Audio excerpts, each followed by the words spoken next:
out of the NBA, the Mavericks are firing general manager Nico Harrison. In a meeting this morning, sources tell Shams Charania and Tim McMahon Harrison has been under fire since orchestrating the stunning Luka Doncic trade on February 2nd.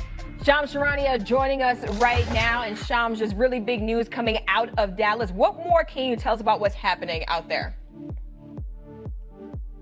So this morning, Patrick Dumont, Mavericks ownership, they made the decision to fire Nico Harrison. And Nico Harrison was informed around 9:15 a.m. that he would be meeting with Patrick Dumont, the owner, at 10 a.m. Central Time.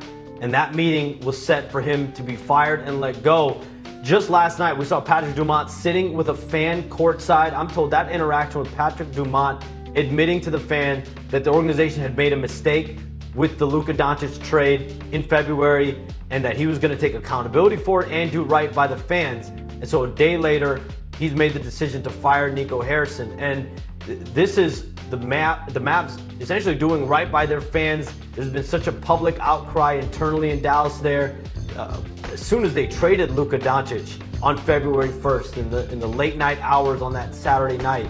And at that time, though, it is important to note there was full alignment in that organization from ownership to Nico Harrison to his staff to coach Jason Kidd. There was alignment on the potential of trading Luka Doncic. Then it was Nico Harrison, obviously, whose decision it was, whose idea it was, who made the pitch, who made the efforts to trade Luka Doncic. And that's what he got done for Anthony Davis.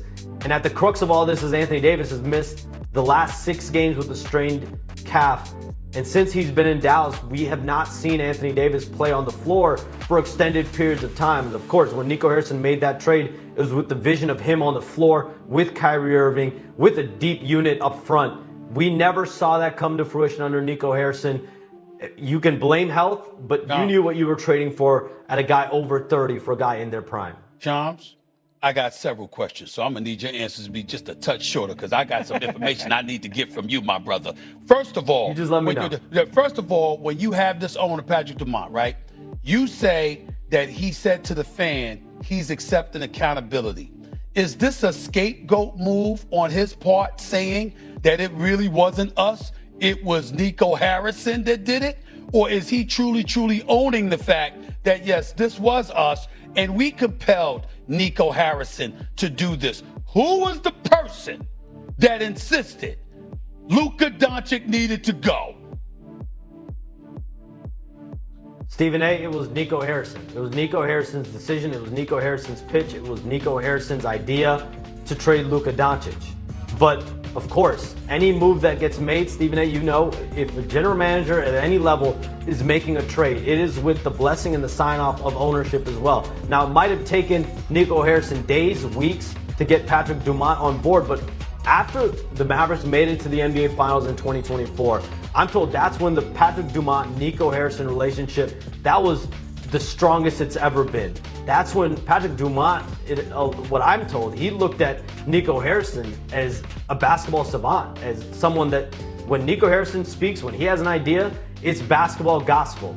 And so when Nico Harrison came to Patrick Dumont with that concept, there was alignment there. Eventually, there was alignment within the front office, alignment with the coach, and that's when you see this transaction take place. How much is Luka's performance in LA right now, averaging 37, 9, and 9, and the Lakers winning without LeBron James, factored into this decision being made? It's hard not to look at everything Luka Doncic is doing too, and there's no doubt Mavericks ownership, whether it's Patrick Dumont, Rick Welts, they're all paying attention to what's going on with Luka Doncic, and the fact that Nico Harrison essentially traded away Luka Doncic before he was eligible for the Supermax. So they had all come to an agreement that they were not going to pay Luka Doncic the Supermax, that the best prudent move financially is to move him. And that's what they ended up doing. But you're seeing Luka Doncic play now, and he is fully deserving of whatever Supermax contract he was worth last year that he ended up signing with the Lakers.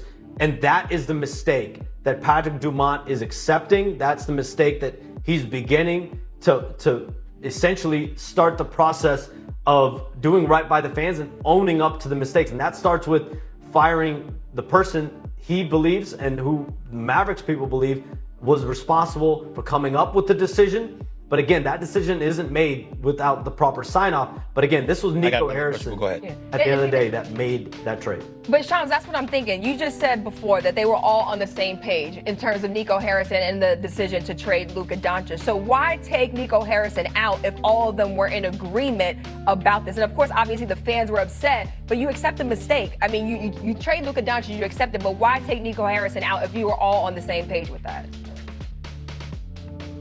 I mean, it's expectations. And Nico Harrison said it when he made the trade. Time will tell if he's right.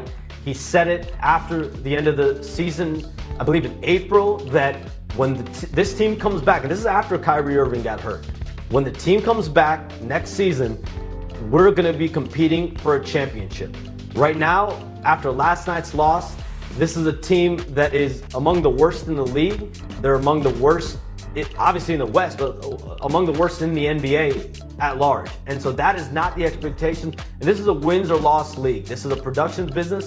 If this is the Mavericks team that was sitting at the top of the conference, competing for a playoff spot, at least right now, at least in the early part of the season, probably not something we see occur. But this is a results business, and Nico Harrison put his, put everything on the line with that trade, and the results speak for themselves. How bad does this look for Anthony Davis? And I preface it by saying this, Shams. I said before that if you're Anthony Davis, you need to understand this trade is perceived as not happening if it were not for you. That once Anthony Davis arrived in Dallas, the way he played in that very first game as a Dallas Maverick, in that first half, that's the guy that has to be there all the time. And obviously he got hurt in the second half of that very first game, missed games after that. They crawled into the post, into the play-in and all of this other stuff. This year he's already missed 6 straight games. This is a disaster because Luka's on the court doing his. Anthony Davis ain't even on the court because he's more hurt than healthy. And I think that one could easily argue that the status of Anthony Davis plays a role in costing Nico Harrison his job. If Anthony Davis is on the floor, you're probably looking at different results, right? And the reality is, for the majority of the Dallas tenure, we haven't seen him on the floor at his peak position. He seemed to rush back early from his adductor injury to make his Dallas Mavericks debut last February, and then we saw he re-aggravated that injury. He misses 6 weeks, and then when he comes back, even though he came back for the tail end of the regular season into the play-in berth situation, we didn't see the Anthony Davis we all know that we saw in LA, that we saw in New Orleans.